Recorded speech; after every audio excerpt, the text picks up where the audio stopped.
Today I'm going to be talking to you guys about the graphics engine that I've been coding up in C++ using OpenGL as well as SDL. And the first main things that we have implemented here would be the phong vertex shader, and essentially it's a excuse me, it's a vertex shader that is used to modify the position of a vertex, color, and texture coordinates in the rendering process. Vertex shaders can make changes to vertices that already exist, but they cannot create new ones. And then this shader as well will work in conjunction with our phong fragment shader as well, which is going to be one of the last steps in the rendering and graphics kind of pipeline that would be going through your GPU. And essentially with this, it's going to use inputs, and the inputs to the fragment shader are either generated by the system or passed from a prior fixed function operations that potentially interpolated across the surface of the primitive. Specifically, between this stage and the last vertex processing shader stage in the program. So essentially, this is going to kind of be the last thing that's going to do some work towards the shading of the object. And you can see that here in my scene zeros where I'm initializing the camera, and I still haven't named game object ball, but we've actually reused, or we have re-implemented a different object instead of a sphere. What we're going to be using is a skull object. And then we have our onCreate onDestroy to free up memory, our update and our render to make sure everything is rendered and updated properly, as well as handle events in case which will be used in future builds of this. So in scene zero, you can kind of see that the initial constructor and destructor have really nothing in them, but on create, we're going to create a new camera.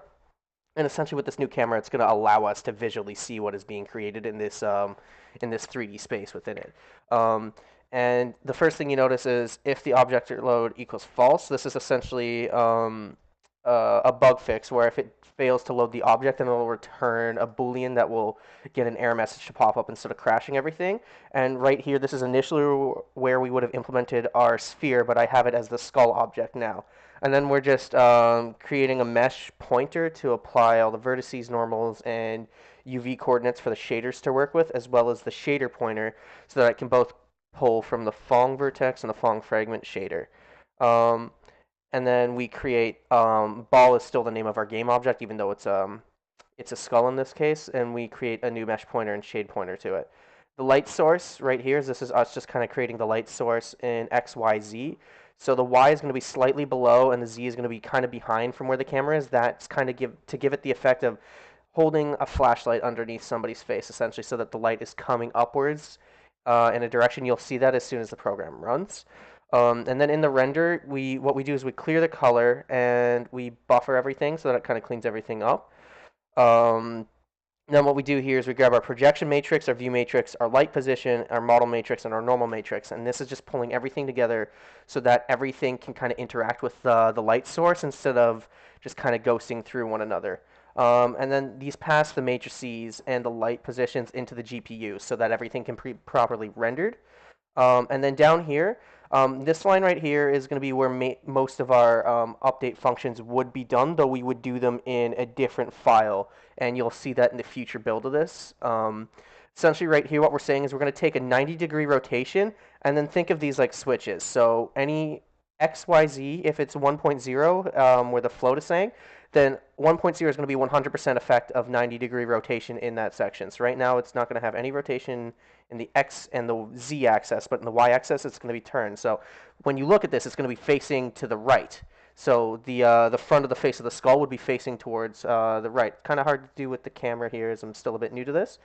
Then here we can see our object loader.cpp. And essentially what we're doing is we're creating a vector 3, and we're grabbing the normals, the vertices, and the UV chords. And when we go into the path here, we're setting temporary values for us to work with so that we can apply all of these values towards the object file so that it can be read in properly instead of just being a mess of numbers. Um, and everything in this here is basically just bug fixing or kind of bug catching essentially. So if anything fails to load, everything here is going to kind of prevent it from crashing and then apply the proper index for the vertex, the UV, the normal, and everything based on the arrays prior to this line here. And then down at the bottom, essentially, it's using unsigned ints to kind of fill in these arrays as well. Um, And finally, we can go into the shader, and the shader is going to use the VS file name, the FS file name, and the num attributes. And essentially, going through this, what it's going to be doing is it's going to be able to target the different vertices and normals using the phong and the frag shader to properly create like a good light source, so something doesn't look like it's made out of a matte clay. And what can happen here is when we finally run the project, what you see here is, as I said before, the skull is going to be facing to the right.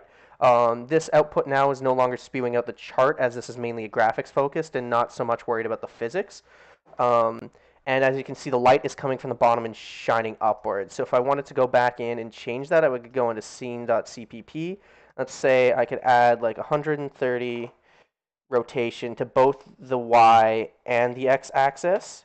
And if I wanted, I can do like, instead of a full implementation there, fat fingered a button, sorry about that.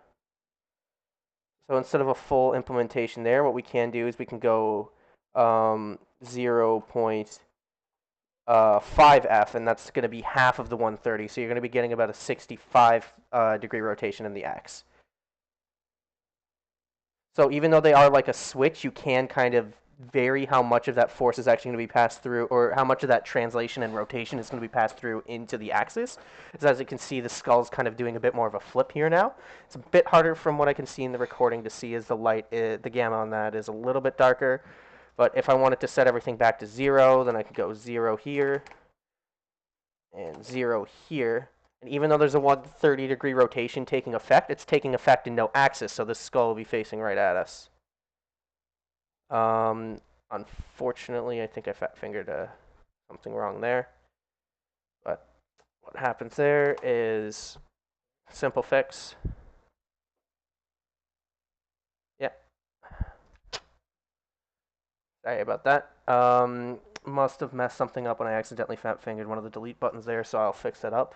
But anyways, thank you so much for watching, and I'll be back with a further update.